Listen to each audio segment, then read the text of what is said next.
Баршаңызға сәлем, сіздермен бірге Аружан. Бүгін алғаш дайындағаннан өте дәмді және өте жұмсақ болып пісетін бананды пирог рецептімен бөлісемін.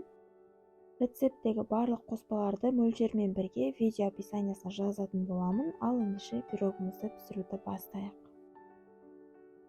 Ең алдымен ерітілген ыстық сары майымызға шоколадымызды салып, араластыра отырып ерітіп аламыз. Сонан соң құрғақ ыдысқа жұмыртқа және шекер салып, шекер ерігенше жақсылап миксерлейміз.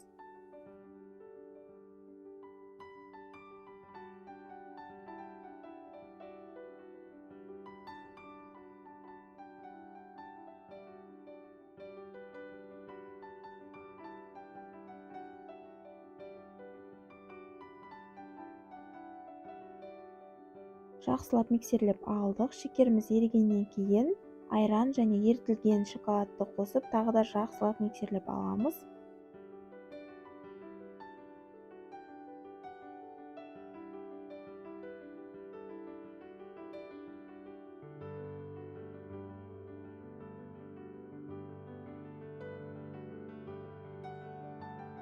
Сонан соң орта көлемді 2 бананды алып, қол блендермен немесе шанышқының көмегімен езіп аламыз. Банандарымыз өте жұмсақ және қатты піскен болуы қажет.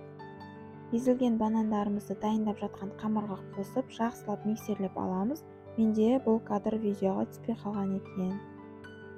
Сонан соң үпкеден өткен ұнымызды міндетті түрде үпкеден өткіземіз. Сонда біздің дайындап жатқан қамырымызда ұн түйіршіктері болмайды. Және үстіне какао қопсытқыш салып, жақсылап миксерлейміз.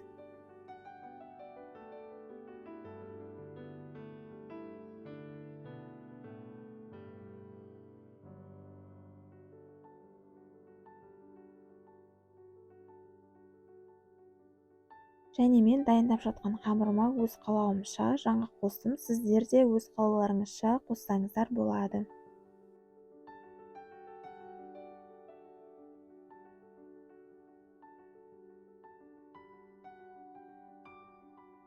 Барлық қоспалар қосылғаннан кейін жақсылап миксерлеп аламыз. Біздің қамырымыз дайын. Қамырымыз видеода көрсетілгендей орташа сұйықтықта болуы қажет.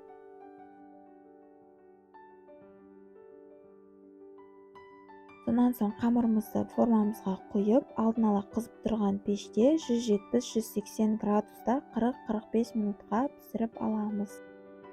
Пирогтың піскендігін ағаш таяқшалары арқылы біле аламыз. Ағаш таяқшамызды пирогтың ортасына саламыз. Сонда сіздің ағаш таяқшаңыз құрғақ шықса, онда пирогымыз пісті деген сөз. Бананды пирогымыз дайын. Пирогымыз өте биік болып шықты. Пирогты формадан бірден босатуға болмайды. Толықтай суы қажет. Пирогты сіздерге бөліп көрсетейін. Бөлген кезде өте жұмсақ болып тұр. Сіздерге де менің рецептіммен жасап көруді кеңес етемін. Сіздермен бірге болған Аружан, Тәтті әлем каналы. Видеоны соңына дейін көргендеріңіз үшін алғысым шексіз.